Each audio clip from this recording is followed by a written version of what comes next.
यदि आप इस वक्तव्य को देख रहे हैं तो आपको अवश्य यह ज्ञात होगा कि यह किस विषय में है। आप इस वक्तव्य को देखने से पूर्व डाउनलोड कर लें तो ज़्यादा अच्छा होगा, क्योंकि इस वक्तव्य को मिटाया जा सकता है और इस वक्तव्य के प्रसारण पर रोक भी लगाई जा सकती है। इस पूरी श्रृंखला के ऊपर भी प्रतिबंध लग सकता है। अतएव आप समस्त दर्शकों को हम यह परामर्श देंगे कि इस वक्तव्य को और इस श्रृंखला के सभी वक्तव्यों को आप डाउनलोड करके अपने पास सुरक्षित कर लें। आप इस चलचित्र श्रृंखला को अपने फेसबुक, यूट्यूब या अन्य समाचार माध्यमों में, सामाजिक माध्यमों में पुनः प्रकाशित भी कर सकते हैं, रीअपलोड भी कर सकते हैं। और साथ ही साथ हम इस बात के लिए आपको सतर्क कर दें, इस श्रृंखला में जिन विषयों पर हम चर्चा करेंगे, जिन बातों को हम अभिव्यक्त करेंगे, जो बातें हम आपको बताएंगे, वो बातें आपके जीवन शैली को, समाज और संसार को देखने के दृष्टिकोण पर बहुत ही प्रभावी असर डाल सकते हैं, बहुत ही प्रभावित रूप से आपको क्षुब्ध कर सकते हैं, आपकी मानसिक स्थिति को असंतुलित कर सकते हैं। इसीलिए निर्भयतापूर्वक, धैर्य के साथ आप इन चलचित्रों को देखेंगे। हम इन समस्त चलचित्रों के माध्यम से आप सभी लोगों को एक ऐसे संकट के प्रति जागरूक करना चाहते हैं जो आपके साथ निरंतर बना हुआ है, लेकिन आपको उसका बोध नहीं है। वो संकट आपके जन्म से लेकर आपकी मृत्यु तक जुड़ा हुआ है और आपके जीवन पर उसका जो प्रभाव पड़ता है, उससे आपकी पारलौकिक गति भी बिल्कुल स्पष्ट रूप से प्रभावित होती है। हो सकता है आप इस श्रृंखला को देखने के बाद जिन लोगों को नायक मानते हों उनको खलनायक मानने लगें, जिन लोगों को आप बुरा मानते थे वो आपकी दृष्टि में अच्छे लगने लगें। हो सकता है जो आपके लिए श्रद्धेय हों, अब इस श्रृंखला के बाद वो आपके लिए उन लोगों की छवियाँ बिगड़ जाएं, उन लोगों की छवियाँ नकारात्मक हो जाएं। हम जिस व्यक्ति के विषय में चर्चा करना चाहते हैं वो व्यक्ति यह जानता है कि हम चर्चा कर रहे हैं, वो जानता है कि आप उससे सुन रहे हैं, वो जानता है कि आप उसके बारे में जानना चाहते हैं। वो देख रहा है आपको, वो सुन रहा है आपको, वो समझ रहा है आपको और प्रभावित कर रहा है आपको।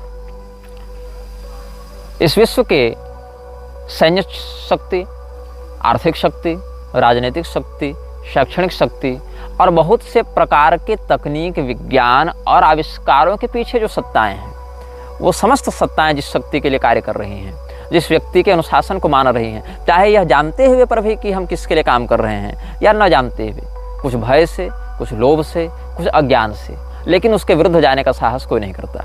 जो करते हैं वो या तो चुप करा दिए जाते हैं अस्थायी रूप से, या फिर चुप करा दिए जाते हैं हमेशा के लिए। इस व्यक्ति के प्रभाव से बचने के लिए कोई हथियार नहीं है, कोई शस्त्र नहीं है जिसको आप हाथ में लेकर खड़े हो जाएं तो ये आपसे डर जाएगा। इसकी शक्ति शारीरिक से अधिक मानसिक है। ये कई दिनों से नहीं, कई महीनों से नहीं, कई वर्षों से नहीं, कई शताब्दियों से जीवित है। इसका कोई निश्चित शरीर नहीं है, इसका रहने का कोई निश्चित स्थान नहीं है, इसका कोई निश्चित नाम नहीं है। कुछ लोग इसको शैतान कहते हैं, कुछ इसे लूसीफर कहते हैं, कुछ इसे सरपेंट कहते हैं, कुछ इसे बैफोमेट कहते हैं, कुछ इसे डेविल कहते हैं, कुछ डार्क प्रिंस कहते हैं, कुछ लोग इसे दज्जाल कहते हैं, कुछ लोग इसे अपोलियन कहते हैं, कुछ मैमन कहते हैं, कुछ लीगन कहते हैं, कुछ अजाजल कहते हैं, कुछ मेफिस्टोफिलिस कहते हैं। लेकिन वह नाम जो इससे सबसे अधिक प्रिय है वो है बीलजीबब। बीलजीबब जो है वो एक म्लेच्छ भाषा का शब्द है जिसका अर्थ होता है मक्खियों का राजा। मक्खियों का अर्थ है इसके एजेंट, इसके गुलाम, जो इसके लिए मक्खियों के समान है। आपने एंटमैन फिल्म देखी होगी। एंटमैन फिल्म में क्या होता है, चींटियों के माध्यम से बड़े बड़े युद्ध लड़कर वो जीत जाता है। चींटियाँ देखने में छोटी हैं, लेकिन अगर एकजुट होकर कोई कार्य करें तो उसका प्रभाव बहुत अधिक होता है। इसलिए छोटी सी छोटी चींटियों का समूह भी अगर किसी बड़े वृक्ष के अंदर प्रविष्ट हो जाए, उसकी पूरी जड़ को खोखली करके बड़े से बड़े वृक्ष को धराशायी कर देती है। बड़े से बड़े पर्वतों को वह चींटियाँ छोटे छोटे धूल में परिवर्तित करने का, छोटे छोटे धूल के कणों में परिवर्तित करने का साहस रखती हैं। आप एक कल्पना करके देखें, इस विश्व के 3 अरब म्लेच्छ एक ही दिशा की ओर मुख करके एक निश्चित समय पर, एक निश्चित शब्दावली में, एक निश्चित विधान से अगर किसी विषय का चिंतन कर रहे हैं, चाहे आप उसको नमाज कह लें या अजान कह लें या जो कह लें, अरबों की संख्या में एक विशाल जन समुदाय पूरे विश्व में एक निश्चित दिशा की ओर देखता हुआ, एक निश्चित विधान से, एक निश्चित शब्दावली का उच्चारण करता हुआ अगर कुछ कह रहा है तो ब्रह्मांड पर, आपके परिवेश पर उसका क्या प्रभाव पड़ता है। ये चींटियाँ, ये मक्खियाँ दिखने में छोटी होती हैं, लेकिन एकजुट होकर कोई कार्य करें तो बड़े से बड़े परिणाम को बना सकती हैं या रोक सकती हैं। तो जो नाम इसे सबसे अधिक प्रिय है, ऐसे मैं बताऊं, ये सीधे सीधे इस्लाम की बात नहीं, ये सीधे सीधे ईसाइयत की बात नहीं, ये सीधे सीधे यहूदियों की या हिंदुओं की बात नहीं, ये बात है न्याय, धर्म, सत्य, अन्याय, अधर्म और असत्य, इन्हीं दो पक्षों की, चाहे वो किसी भी रूप में आपके समक्ष प्रस्तुत हो। तो जो नाम इसे सबसे अधिक प्रिय है उसको कहते हैं बीलजीबब। बीलजीबब का अर्थ है मक्खियों का राजा, ऐसे इसको प्रिंस ऑफ डार्कनेस भी कहते हैं। अलग अलग सभ्यताओं ने इसे अलग अलग नामों से पुकारा और इसे अपने नाम, अपने जगह, अपने शरीर बदलने में बड़ा आनंद आता है। ये कहाँ उत्पन्न हुआ, कब से है, इसके विषय में कुछ निश्चित नहीं कहा जा सकता, मैं भी नहीं कह सकता। मैं इसके बारे में सब कुछ जानता हूँ ये मैं दावा नहीं करता, क्योंकि मैं जो बातें आपको बता रहा हूँ इस बात का भी संज्ञान इसे है।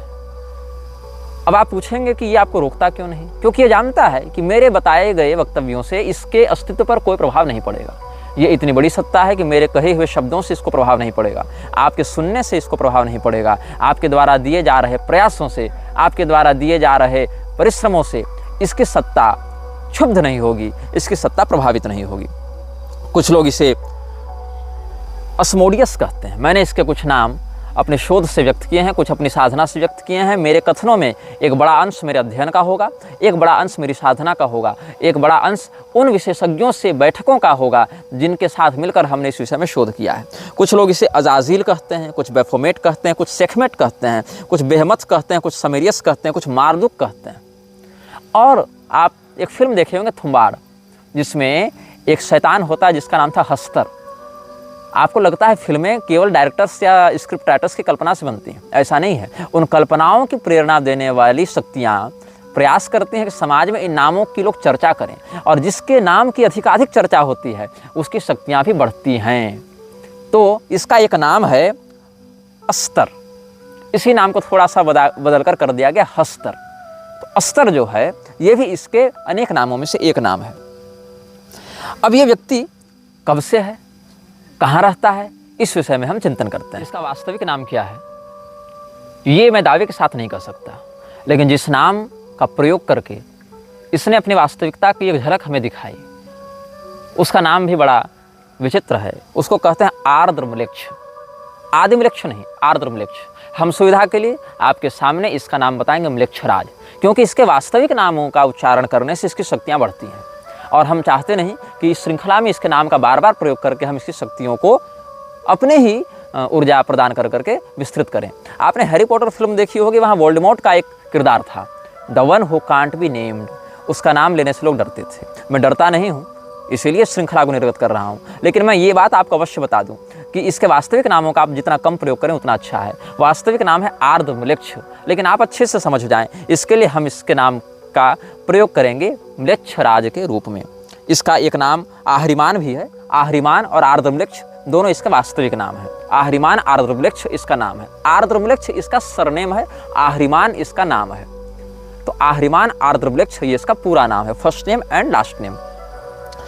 तो ये व्यक्ति कहाँ रहता है, ये अभी जिस प्रारूप में चल रहा है, जिस प्रकार की गतिविधियों को लेकर चल रहा है, इस प्रकार की गतिविधियां ये 800 वर्षों से कर रहा है। ऐसा नहीं है कि 800 वर्ष पहले से जिंदा है, ये जिंदा उससे पहले से, उससे बहुत पहले से जिंदा है, लेकिन उससे पहले ये अपने शरीर जल्दी जल्दी नहीं बदलता था, उससे पहले ये अपना घर जल्दी जल्दी नहीं बदलता था, क्योंकि विश्व की जनसंख्या और विश्व की तकनीक, संचार माध्यम बहुत पीछे थे, बहुत कम थे।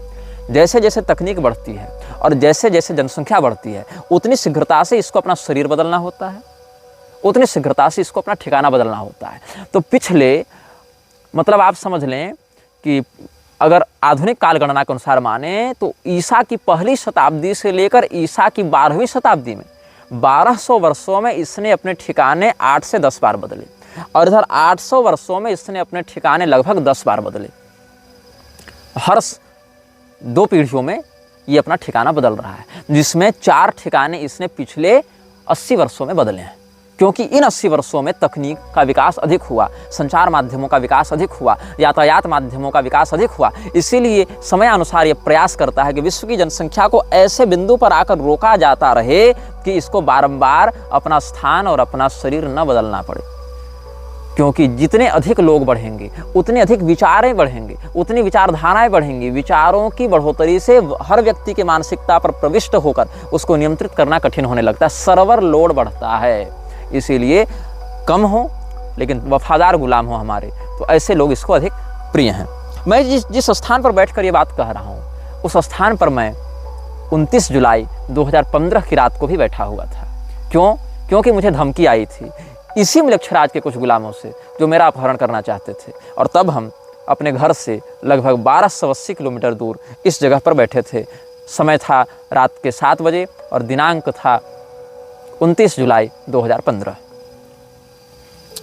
अब मैं ये बताता हूँ कि ये रहता कहाँ है। सबसे पुराना ठिकाना जो हमें इसका प्राप्त हुआ था वो था तुर्की में। तुर्की में एक जगह है जिसको आज प्लूटोज गेट के नाम से जाना जाता है। प्लूटोज गेट डेनिजली प्रोविंस में है, जो तुर्की में है।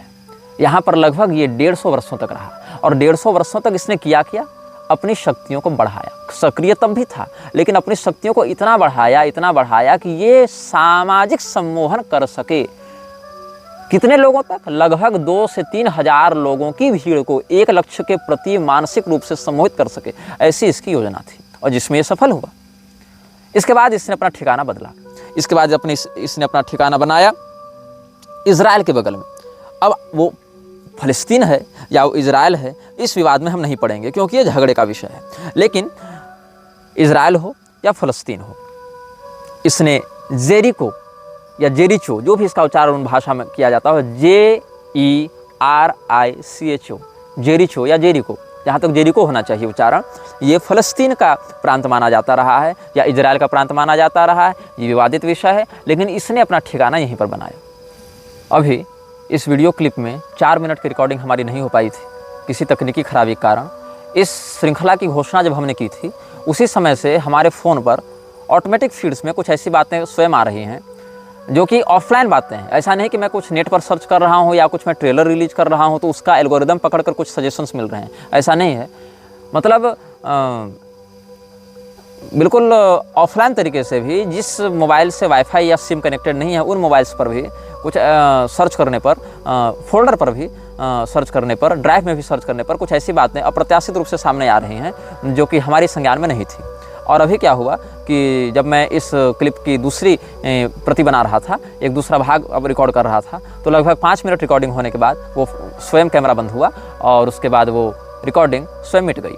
इसीलिए हम इस वक्तव्य को पुनः रिकॉर्ड कर रहे हैं। ठीक है, तो हम बता रहे थे आपको कि वो भाग जो इजराइल और फिलिस्तीन के मध्य विवादित है, जेरिको जिसको कहा जाता है, वहाँ पर इसने बहुत तपस्या की और ये जीसस का समकालीन समय था। तो जीसस का जन्म जो है वो इसके उद्देश्य को पूर्ण करने के लिए तो नहीं हुआ था, लेकिन अंततः इसने जीसस के उद्देश्य में अपना उद्देश्य घुसा दिया और वो काम किया जो काम जीसस नहीं चाहता था। मैं जीसस का महिमामंडन नहीं कर रहा, जीसस को प्रोत्साहित नहीं कर रहा, जीसस की वकालत नहीं कर रहा। मैं बस ये बता रहा हूँ कि जीसस से जब इसकी मुलाकात हुई थी तो जीसस ने अपने अनुयायियों को सतर्क किया था। जॉन 14:30 में आप इसका प्रमाण देख सकते हैं। जीसस ने इसके आगमन की बात कही थी। जीसस जानता था कि आ रहा है, जीसस को अपने वश में लेने के लिए, और जीसस ने अपने अनुयायियों को सतर्क किया और कहा था कि विश्व का शासक आ रहा है, लेकिन उसका शासन मुझ पर नहीं चलता, क्योंकि कोई भी संपदा हो, चाहे दिव्य संपदा हो चाहे आसुरी संपदा हो, जब वो दिव्य संपदा या आसुरी संपदा का कोई व्यक्तित्व जन्म लेता है इस संसार में, जिसका व्यापक प्रभाव जनमानस पर पड़ेगा, तो वह व्यक्ति बहुत प्रबल ग्रह दशा के साथ युक्त होकर आता है। तो अगर वो आसुरी व्यक्ति है तो दिव्य संपदा वहाँ हस्तक्षेप जल्दी नहीं कर पाती है, या अगर वो दिव्य संपदा से युक्त है तो आसुरी शक्ति वहाँ हस्तक्षेप नहीं कर पाती है। और कई बार ऐसा होता है कि दिव्य में दिव्य का हस्तक्षेप और आसुरी में आसुरी का हस्तक्षेप भी नहीं हो सकता है। जैसे कि राजा उत्तानपाद के पुत्र ध्रुव जब तपस्या करते थे तो देवताओं ने बड़ी माया दिखाई, वहाँ दोनों दिव्य संपदा है लेकिन असर नहीं कर पाई।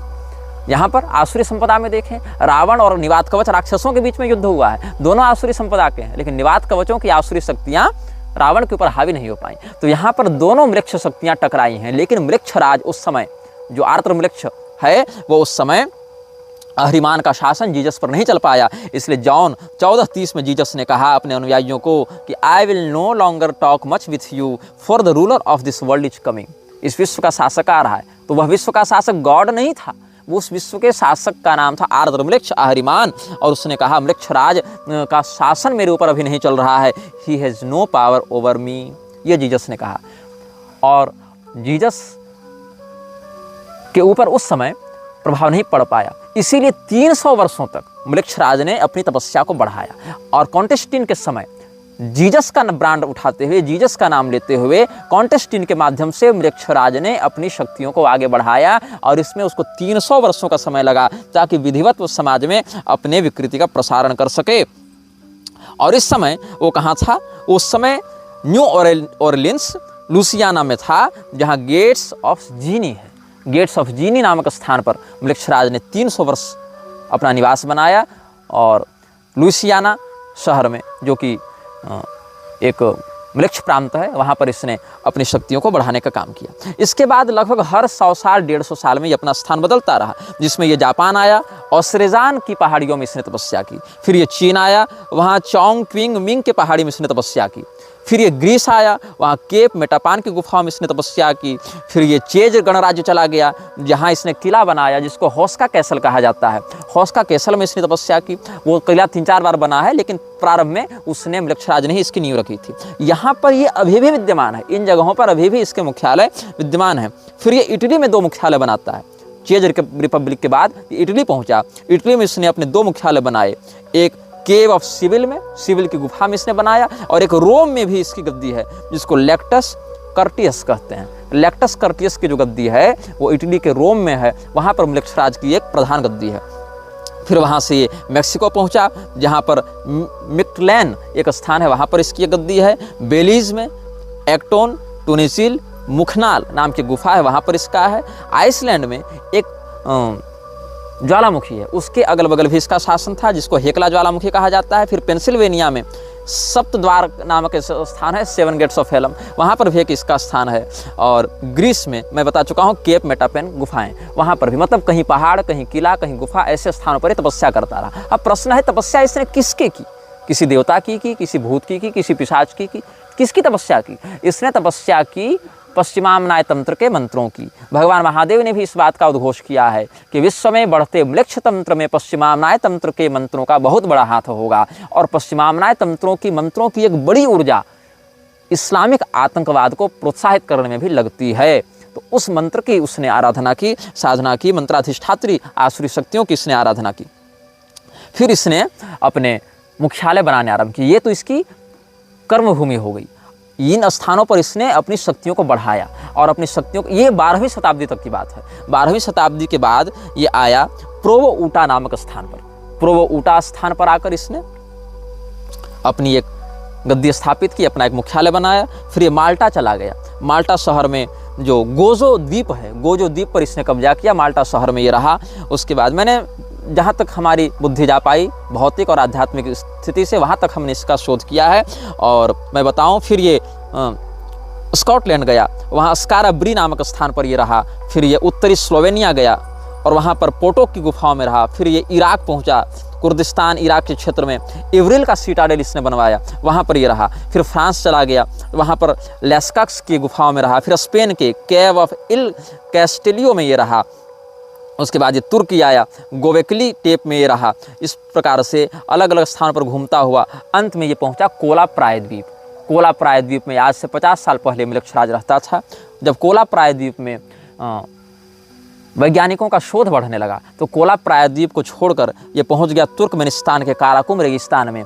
और पिछले 1 साल तक ये तुर्कमेनिस्तान के काराकुम रेगिस्तान में रहता था। अब ये जिस स्थान पर रहता है वो दिखता कैसा है, इसकी झलक अगर मैं कुशल चित्रकार या एनिमे डिजाइनर होता तो आपको मैं दिखा देता, लेकिन मैं असमर्थ हूँ। मैंने AI से इसके घर का डिजाइन बनाने का बहुत प्रयास किया। लगभग मैंने अपने जीवन के 3 दिन दिए, जहाँ तक मेरे पास तकनीकी ज्ञान है, ग्राफिक डिजाइन से मेरे पास, मैंने 3 दिन परिश्रम किया। लेकिन जो मैंने देखा इसके घर का नक्शा वो मैं नहीं दिखा सकता हूँ आपको। मैंने बहुत परिश्रम किया, क्षमा कीजिएगा, मेरे पास वो डाटा नहीं है। मैं बस आपको वर्णन करता हूँ, आप अपने नेत्र बंद करके वो जानकारी को सोचने का प्रयास करें कि आप एक ऐसे स्थान पर हैं जो लगभग आधा किलोमीटर लंबा और आधा किलोमीटर चौड़ा है।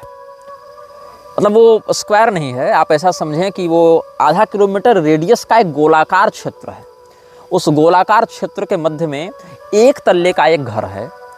ये अंडरग्राउंड नहीं है, ये ज़मीन के ऊपर है और उसकी छत एक तरफा स्लोप वाली है। एक तरफा स्लोप वाली उसकी छत है, दो तरफा स्लोप नहीं है, एक तरफा स्लोप है। बिल्कुल काले रंग का घर है। उस घर के ठीक सामने आग जल रही है। कुछ टूटे हुए वाहन हैं, कुछ बिजली के खंभे हैं जहाँ पुराने बल्ब लग रहे हैं और उन बल्बों की रोशनी जहाँ तक है वहाँ तक तो प्रकाश है, लेकिन उसके आगे घुप घना अंधेरा है। और मैं बहुत निर्भय प्रवृत्ति का व्यक्ति हूँ। मैं वन पर्वत इत्यादि में निर्भयतापूर्वक विचरण करता हूँ और उस घर की झलक मैंने लगभग आधे मिनट तक देखी। मैंने स्वयं को वहाँ पर आध्यात्मिक रूप से अनुभव किया, लेकिन वो इतना भयाक्रांत करने वाला दृश्य था। वहाँ कोई भूत प्रेत डरावनी यह कुछ नहीं थी, बस एक घर था काले रंग का, एक अंधेरा परिवेश था, कुछ टूटे वाहन थे और सामने अग्निकुंड था। और इसी दृश्य में इतनी नकारात्मकता थी, इतनी आसुरी तत्वों का उसमें प्रतिष्ठापन था कि मेरे जैसा निर्भय व्यक्ति भी हृदय से कांप गया और उसके आगे देखने का मैं साहस उस समय नहीं कर पाया था। और इस स्थान का नाम क्या है ये खोजने में मैंने बहुत परिश्रम किया और तब जाकर पता चला कि ये स्थान का कोई निश्चित नाम नहीं है। मतलब ये उसका हेडक्वार्टर जो है, हेडक्वार्टर की एक अलग संज्ञा है जिसको कहते हैं पैरागमम। इसका नाम है पैरागमम। पैरागमम का जो मुख्यालय है, पैरागमम एक उपलक्षण है। मतलब अगर मृक्षराज यहाँ बैठा है तो इसी जगह का नाम हो जाएगा पैरागमम। अगर मृक्षराज दिल्ली में बैठा है तो उस जगह का नाम हो जाएगा पैरागमम। अगर मृक्षराज वाशिंगटन में बैठा है तो उस स्थान का नाम हो जाएगा पैरागमम। मतलब पैरागमम को निश्चित स्थान नहीं है, पैरागमम वो थ्रोन है जिस पर मृक्षराज बैठता है, वो उसका हेडक्वार्टर है। चाहे वो कहीं बना ले, चाहे वो आपके मन में बना ले, तो आपका मन हो जाएगा पैरागमम। इस प्रकार से अलग अलग स्थानों पर वो रहता है। सीरिया में भी इसकी गतिविधियाँ हमने 2017 से 18 के मध्य में देखी थी, अनुभव की थी। मतलब देखी थी मतलब गया नहीं था, अनुभव की थी और एक शाक्त परंपरा के साधक से इसकी पुष्टि भी की थी। तो हमने आपको इस विषय में मूलभूत जानकारी आज देने का प्रयास किया है, इसके नाम के विषय में, इसके उद्देश्य के विषय में, इसके रहने के ठिकानों के विषय में। इसीलिए इस एपिसोड को हम किसी नाम से युक्त नहीं करेंगे। इस एपिसोड में हम इन्फिनिटी का चिन्ह लगाते हैं और आप सबों को हम अंत में जाते जाते एक चेतावनी देंगे। इस वीडियो को देखने से पहले अगर आप डाउनलोड कर चुके हैं तो अच्छी बात है, नहीं तो अब इस वीडियो का अंत तो होने वाला है, अब बिल्कुल डाउनलोड कर लें। और इस वीडियो की श्रृंखलाओं को आप जब भी देखेंगे तो आप एक मंत्र का पाठ करें वीडियो को देखने के पहले और वीडियो को देखने के बाद, और अपने जीवन का इसको अभिन्न अंग बना लें। इस मंत्र को मैं डिस्क्रिप्शन में लिख भी दूंगा और मैं बोलकर भी सुना देता हूँ। कर्कोटकस्य नागस्य दमयन्त्या नलस्य च ऋतुपर्णस्य राजर्षेः कीर्तनम कलिनाशनम। एक बार और सुन लीजिए।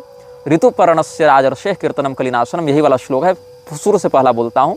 कर्कोटकस्य नागस्य दमयन्त्या नलस्य च ऋतुपर्णस्य राजर्षेः कीर्तनम कलिनाशनम। अर्थ क्या है? निषध देश के राजा नल, विदर्भ देश की राजकुमारी दमयंती, अयोध्या के महाराज ऋतुपर्ण और कर्कोटक नाग, इन चारों का स्मरण करने से कलि पुरुष कलियुग आपको पीड़ा नहीं देता, बाधा नहीं देता।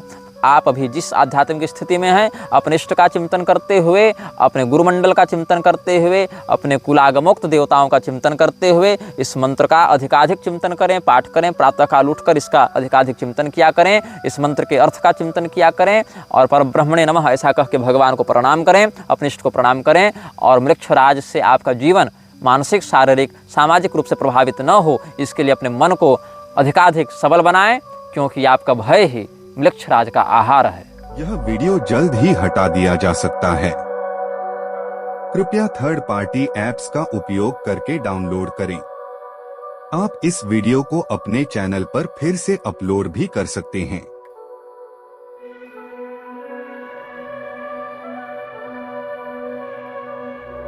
This video may get deleted soon. Please download using third-party apps. You may also re-upload this video on your channels. Thank you.